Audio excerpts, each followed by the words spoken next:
Hi, welcome to Rose-Colored Mother. I'm Kat. As a child, I loved the movies. As a child, I yearned for the Movies.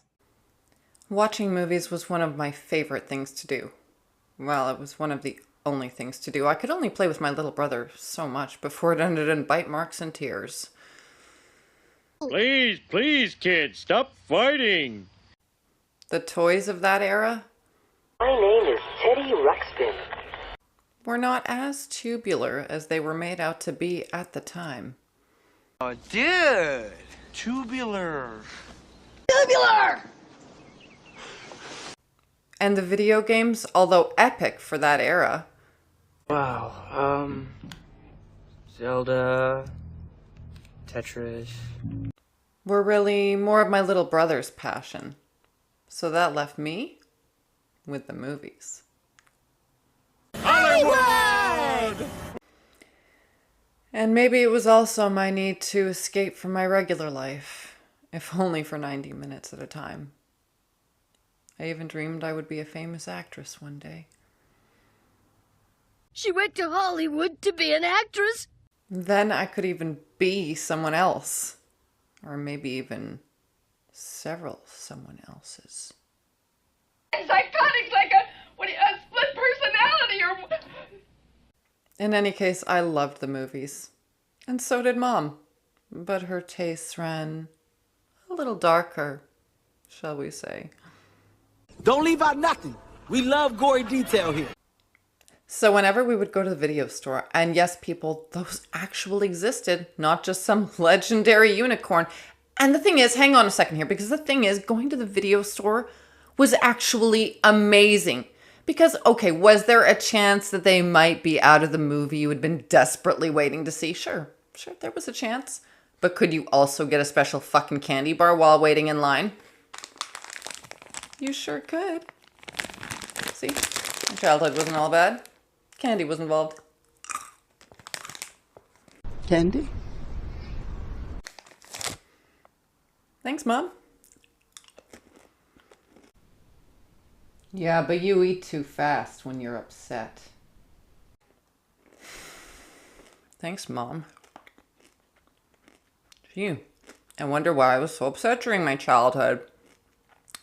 I just can't figure it out for the life of me. Anyways, whenever we'd go to the video store, we would usually come back with some grotesque horror type movie. I mean, the type of movie where just in no world should children be watching this type of film. I'm afraid it's true. Let me give you an example. In one movie, I can't remember the name of because I was like really young, the parents are suspiciously off. So the son starts, wondering like what's going on. So he sneaks down to the basement to confirm his suspicions. And he finds all these kids locked in cages down there. The happiest kids are raised in cages. Would make life easier. Now, I don't know if they were eating those kids or like what was going on there, but it was suspiciously similar to another of our frequent rentals, The People Under the Stairs. But what goes on under the stairs is a nightmare. Anyone ever seen People Under the Stairs? I mean, I probably shouldn't have been watching it at that young age, but it's a decent movie, unless my movie tastes have been warped by the childhood that I had. But again, anyways, it's parents with one child, and then you find out that they have multiple children living, you guessed it, under the stairs. And I'm afraid what's under the stairs. Stairs? Stairs. stairs. Stairs. For anyone who wants to watch this movie, maybe skip ahead because there's some spoilers right now. Okay, so you have all these kids living in this dungeonous area. And then you got the one kid, the daughter, who lives in the main part of the house. She's, the special one, I guess. And so she discovers that there's all these kids living down there. So she starts trying to communicate with them, which is pretty hard because the main kid, like, he's had his tongue cut out. He doesn't talk much, does he? his tongue's cut out. But anyway, so she starts trying to communicate with them. She's been feeding that thing between the walls again. Very, very tense about this. My apologies if any of this is wrong. I mean, it's been decades since I've seen this movie, but from my recollection, so she finds out that all these kids that are living under the stairs, at one point or another, you know, they were living upstairs. But as it turns out, they actually deserved to be put under the stairs because they weren't perfect. Every 1,000 generations, a perfect child is born. I mean, the kid with his tongue cut out, which the parents did, by the way. I mean, he must have talked back or said a bad word. I mean, clearly the parents were justified in cutting his tongue out and then going through each child one by one, you know, discarding them, trying to find their perfect one. I mean, there was also some weird S&M stuff going on with the parents as well. Yeah, it's a great one.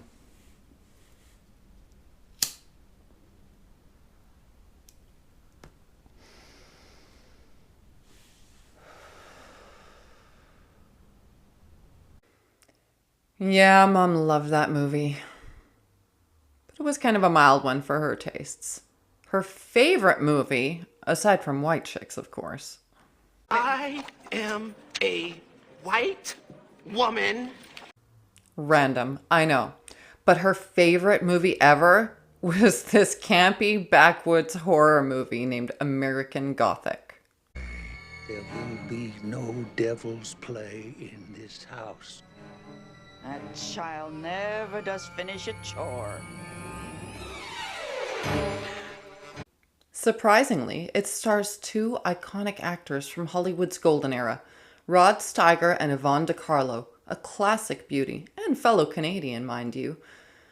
But I guess all once youthful and glamorous actresses end up getting old and doing horror.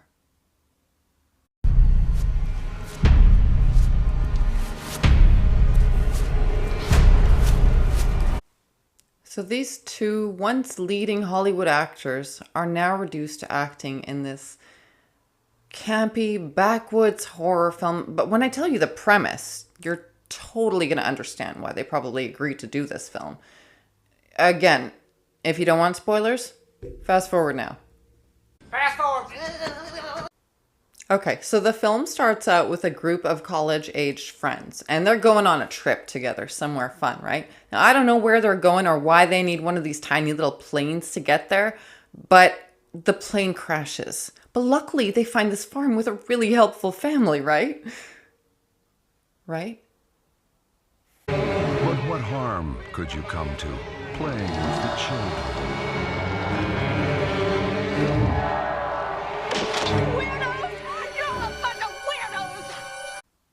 I mean, so what if the brothers of this family go crazy and start killing everyone? And then the sister carries around her little dolly, which is actually an unalived, mummified baby that she pretends is still alive?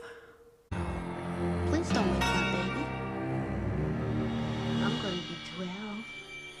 And I'm going to have a birthday party. It's really one of the best movies. Now, I don't remember what the parents were getting up to because, again, I haven't seen this movie since childhood. I'm sure they were just sitting around, wondering where they went wrong. I know I do all the time. I can never seem to come up with anything.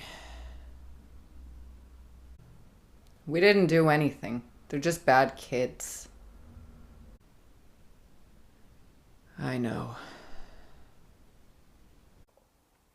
I have no idea what the hell's going on over there.